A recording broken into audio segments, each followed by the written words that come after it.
ya peuple pour la peuple info lingala mbote. Nabino bisika nyos tubozwa mitika eteto fungola yango pona kotal sabino que le 15 septembre des sessions ya mois de septembre ezo fungwa makuna na Sénat info lingala ameki kolobe la ba matière oyo ekozala traité bolanda la détail nango elongo na héritier mapindimi.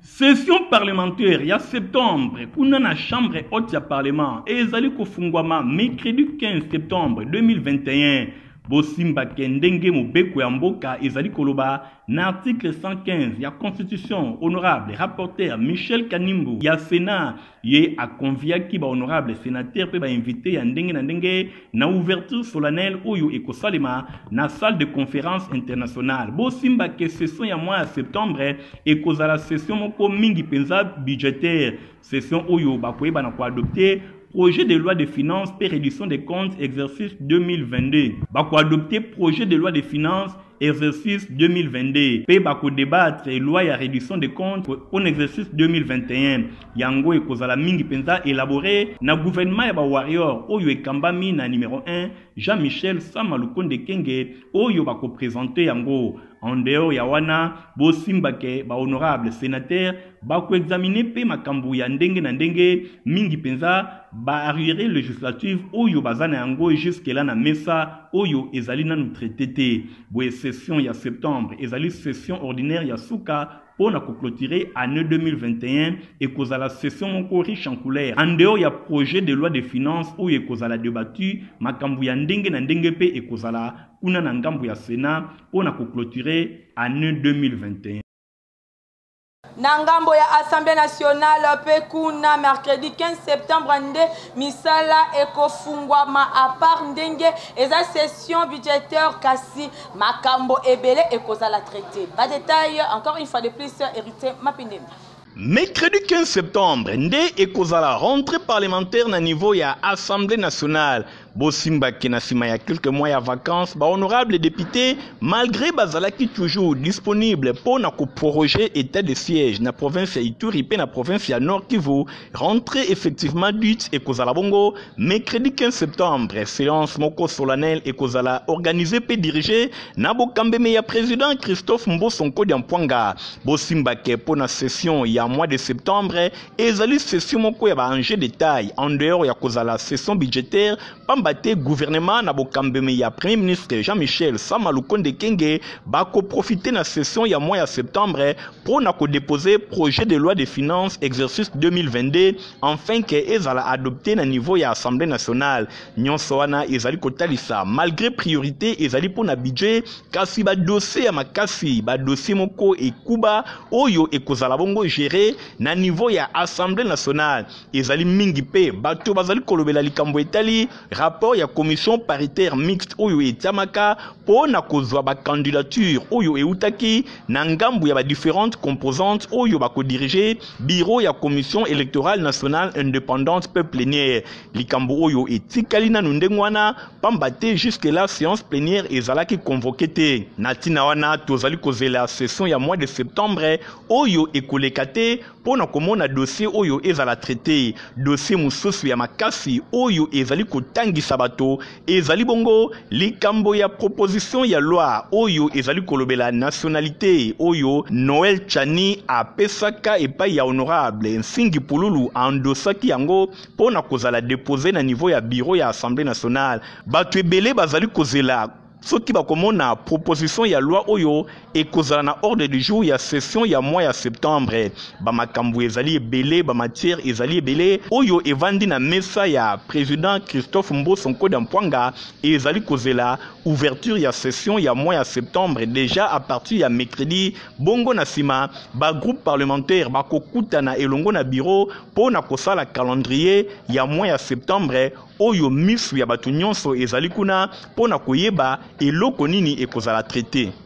Nangama primature Bosimba que premier ministre Jean-Michel Samalukonde Kenge ayambaki en audience lundi 13 septembre 2021 délégation ya Union africaine oyo bautaki na mission humanitaire kuna na Goma.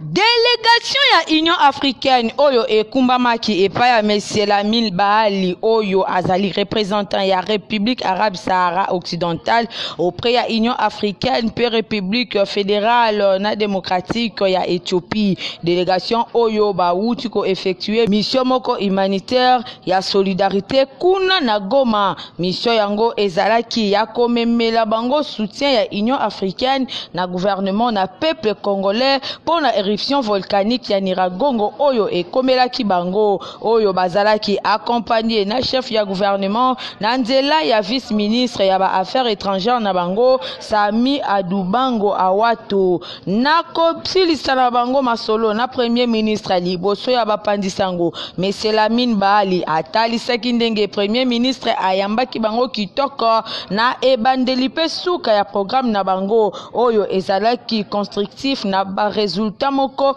positif. Tomonaki site ya ba sinistre tozwaki possibilité ya komona bana Goma epai wapi to informaki premier ministre ndenge visite na biso ezalaki na cadre humanitaire ya solidarité pe soutien ya gouvernement na ba peuple congolais oyo bakutanaki na likama ya éruption volcanique ya Nyiragongo.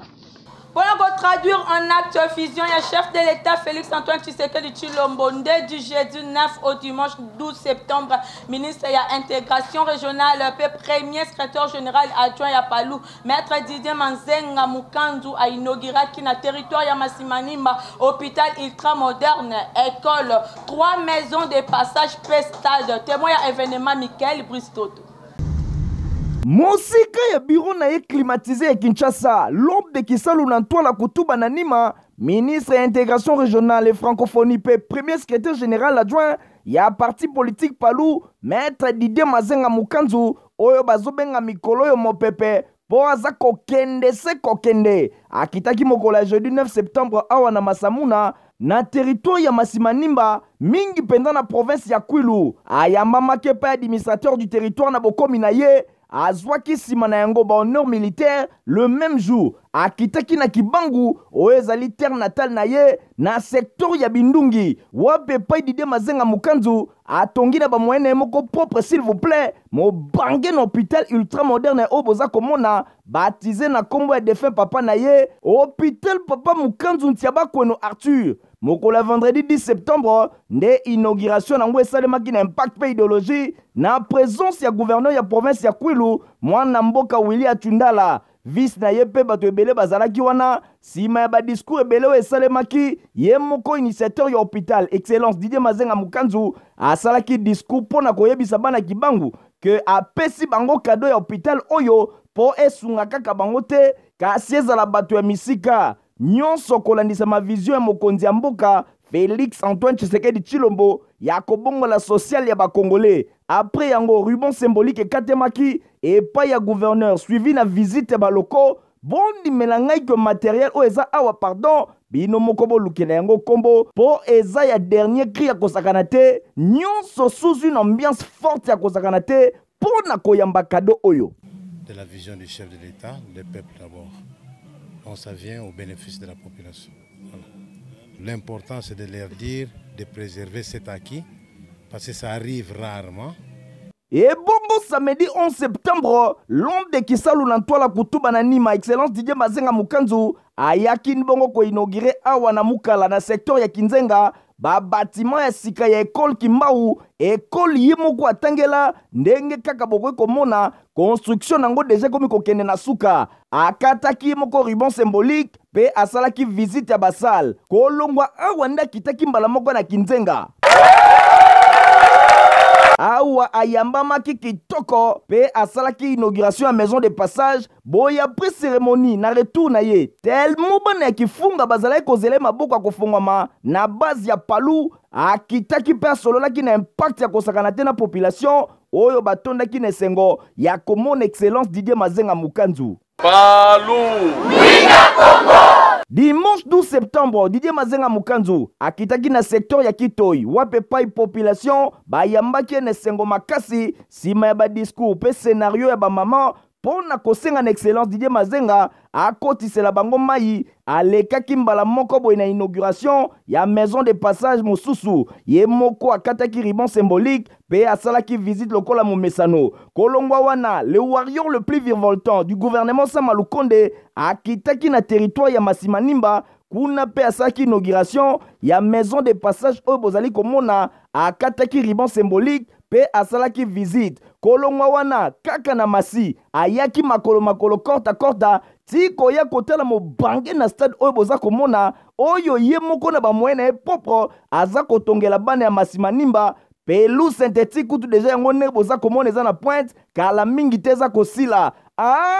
Oui, awa nde Didier Mazenga Mukanzu l'homme aux actions à impact visible asukisaki tourner na ye bosimba ketango ba misusu baza kokende kobomba misolo na bango na ba banque na poto Didier Mazenga Mukanzu ye aponi ko servir ekolo ba réalisation nyonso bomone landani yango esalami na misolo na ye moko propre ebimi na libenga na ye.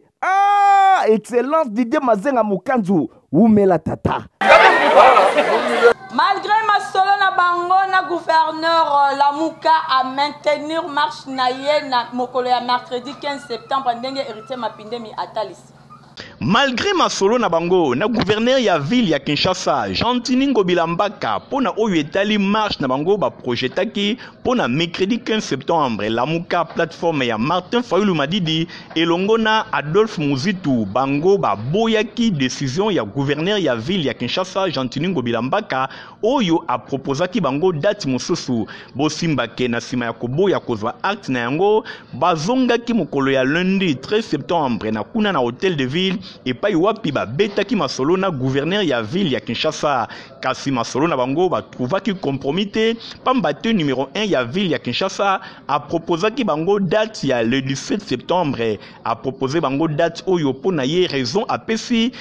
par rapport ya liboso alobaki likambo ya Covid kasi raison ya mibale ezali ke lokola ezali rentrée parlementaire bakokoka kotinda ba élément te pona ko sécuriser marche oyo malgré bazali koloba ekozala marche pacifique nzokande na ngambu ya plateforme Lamuka bango batelemaki kaka na décision na bango ya organiser marche le 15 septembre bongo bakani kobanda kuna na changu mingi penza na masina quartier 3 bakoleka Lumumba bakokoma tina palais du peuple et pas wapi bako déposer memo na bango bazali kosenga kaka bazala encadré et pas ya ba élément ya sécurité kasi na ngambo mosusu ba parti mosusu ya union sacrée oyo pe ba projetaki marche le même jour bango balobi ba s'incliner na décision ya gouverneur ya ville ya Kinshasa ya organiser le sous marche le 15 septembre kasi gouverneur a proposaki bango date ya le 21 septembre oyo bakoki ko organiser marche na bango boyi basukaki kaka na koyokana te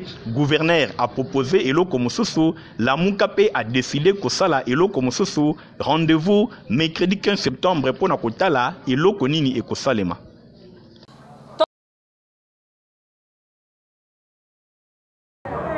Mobange na réunion oyo ezalaki bongo pona ko redynamiser ba activité ya parti na kombo ya Alliance de paix pour la démocratie et le développement APDD na mokuse parti oyo ekambamaka na mwana mboka Kaya Kinzonzi bosimba ke ba cadre nyonso ba se retrouvaki na siège na bango ya fédération ya Funa et pa wapi ba kutanaki pona ko beta masolo ya parti batalisaki ndenge nini parti ezali kotambola ba présentaki parti pe ba adhésion ba membre et salimaki sur place ba échange ba idée pour na oyo etali organisation pe finance ya parti nyonso et salimaki APDD ezali parti oyo ezali ko exister depuis 2006 bango bazali wana pour na ko conquérir pouvoir bakani ko présenter ba membre to ba candidat na ba élection ezali ko ya na 2023 ba ko présenter ba candidat na niveau nyonso na députation nationale na sénatoriale voire même na ba gouverneur APDD alobi à côté kala simate journée oyo ya redynamisation ya parti ezalaki occasion moko riche en couleur pour na APDD ayeba na ko projeter ba perspective d'avenir bosimba ke parti oyo ezali installé presque na ba province nyonso ya République démocratique du Congo bazali ko evrer pour na ko soutenir mosala malamu oyo esengeli salima bazana projet de société moko ya malonga ndenge numéro 1 na yango Kaya Kinzonzi atalisi na micro ya Info Lingala. Message na biso ya lelo eyaki juste ya kosensibilize bamembre bacadre ya parti epe epermettre biso to planifier bastratégie mpona mayema azali koya na maponami ya 2023 et aussi toyeba comment ndenge nini tokoki koimplanter parti na baprovince nyonso ya République démocratique du Congo epe na bamboka ya bapaya tocreye aussi ambiance wana ya APDD na mboka ya bapaya. Bosimbake nyonso ebandaki kitoko mpe elekaki na ndenge ya malamu. Réunion oyo ezalaki vraiment mpo na koredynamiser baaktivité ya APDD oyo alobi na 2023 akotikala nsima te na baprovince nyonso esi bazali installé bakosala mosala mpo base retrouver babimisa badepute basénateur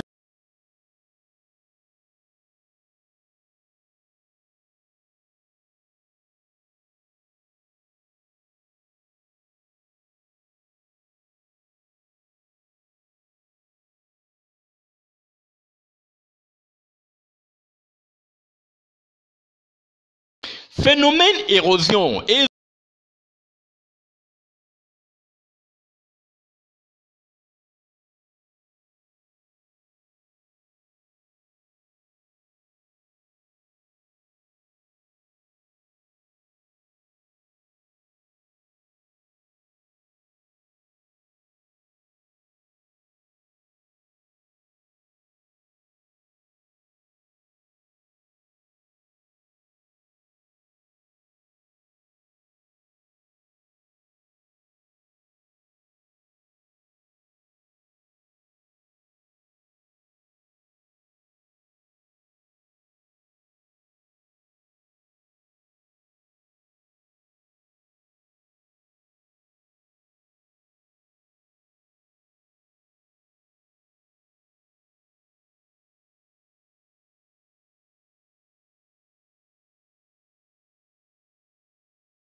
ONG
bandeko nyonso baza na problème ya suki solution emonani.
Baye nyonso basepelaka na bas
tokota na sport mpona kosignaler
Nassima ya 2 matchs nuls contre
Metelsat azali kwa informe.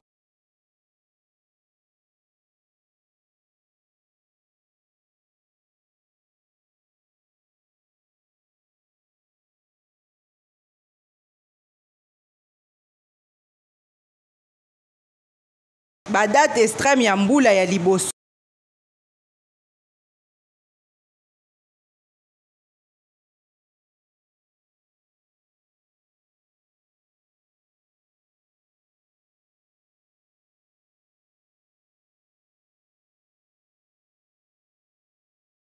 Ya peuple pour la peuple merci mingi na